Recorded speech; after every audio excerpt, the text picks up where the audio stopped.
Hello everyone and happy Cinco de Mayo. Today we are doing lesson 27 in Do the Math Fraction A. And today we're going to practice comparing fractions using all the pieces in our fraction kits. So we're going to use everything today. And we're comparing fractions to 1/2. So if you look in your workbook, you will be completing page 53 in your workbook today, comparing fractions to half. So what we're going to do is we're going to first work all together on all fractions that equal 1/2. And the directions say up here, write each fraction in the correct column of the table. So all the fractions are there for you that they want you to build with your fraction strips to help you. And you will find which column these each need to go in, okay? All right, so we're going to go back to our manipulative page, which I love, and we are going to first discuss fractions that are equivalent to 1/2, that are equal to 1/2, and write that in your middle column. So my question is, let's look. Let's see if I can get this going. So we are we're not going to use our half right now. We are using our whole. We are using our half. So we are going to first discuss those that are equal. And one fraction that we know that is equal to 1/2 is 2/4. So that is one that we can write. 1/2 is equal to 2/4. So friends, in your middle column of your workbook, in this column right here, you would write the fraction 2/4. And you know what will help you? Just mark through that fraction up above if you see it up here, okay? But it may not be, but that's all right. Okay, you can still write it in that box. Okay, now we're going to go back. Let me erase this right here. So now we're going to look at other fractions. So let's look at a 6th.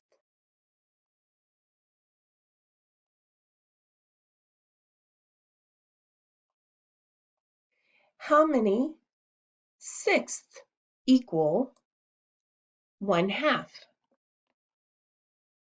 It would be 1/2 is equal to 3/6. Okay? So you can write 3/6 in that middle column.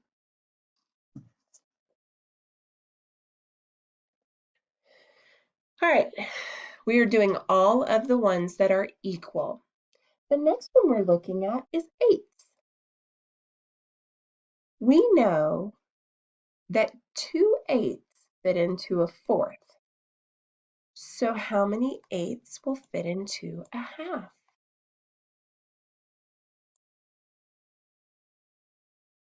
Well, I wanted it to fit perfectly. All right, so we know that 1/2 is equivalent to 4/8. So that is what you would write in the middle column. 4/8 is also equal to 1/2. Another fraction that will be equivalent to half is 12ths. Okay, 12ths are equal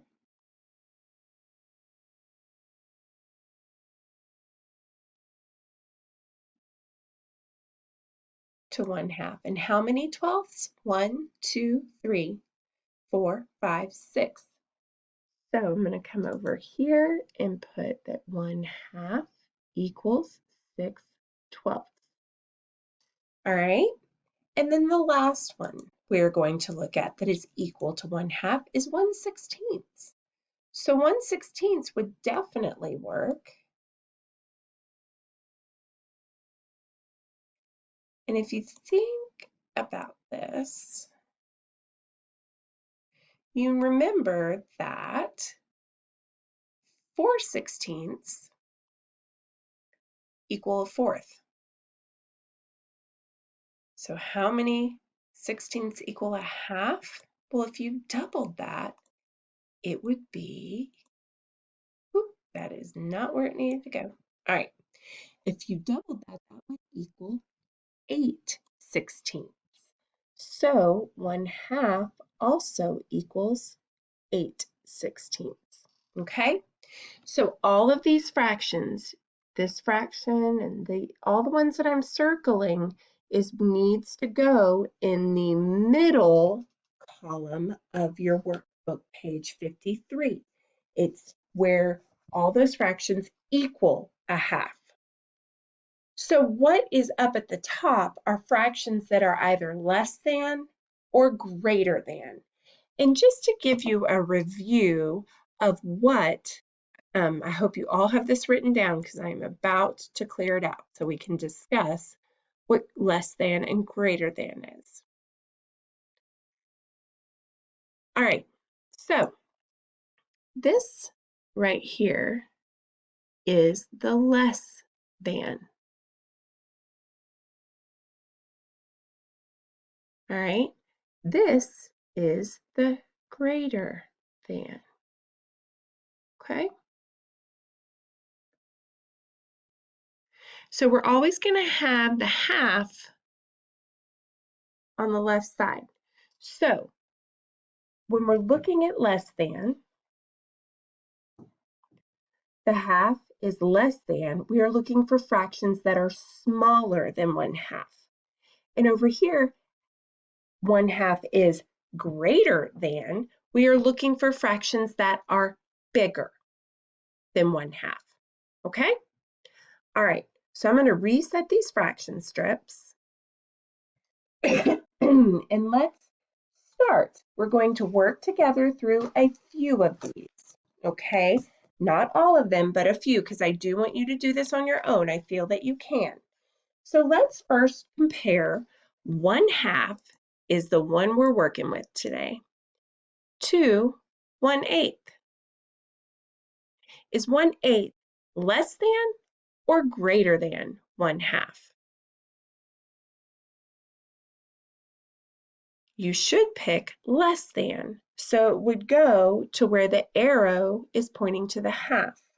Okay? Where the closed arrow is pointing to the half, you would put it in the left, and that's confusing. The left column. 1/8 is smaller than a half. It's saying less than a half. So 1/8 is less than a half. So you would put it in the left column. Well, let's look and see if we can find a fraction that is greater than a half. Okay? Well, we could go with a top-heavy fraction. They actually have written 3/2 on here. And look how much, ooh, I should have gone way over here so I could fit it all on there. So 3/2, friends, is bigger than a half. So you would put that on the greater side. And it's up there in the directions box. It looks like this.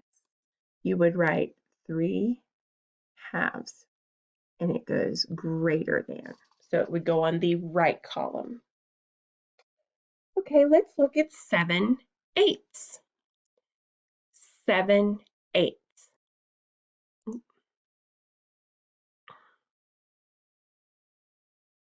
Okay, I'm going to reset.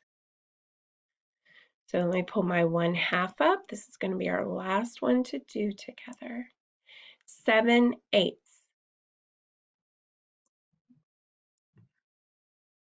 Well, you know that 1/2 is equal to 4/8, right? Because we just did what was equal. So if 4/8 are equal, then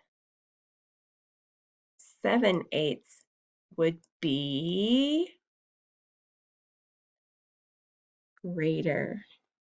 So 7/8 would go on the right column because it is greater. It's bigger than 1/2. Okay? All right. So That, my friends, is the gist of the lesson today. And what you will do is you will take the remaining fractions that are listed at the top in this yellow box. You've done 1/8, you've done 7/8, and I think we skipped to 3/2, so you can mark through those. The remaining fractions are either going to be less than 1/2 or greater than 1/2. Friends, if you have any questions, just email, text, or call me, okay? But I think you guys can get this. All right, that's it for today. Y'all have a wonderful, wonderful afternoon and cannot wait to see you tomorrow. Bye-bye.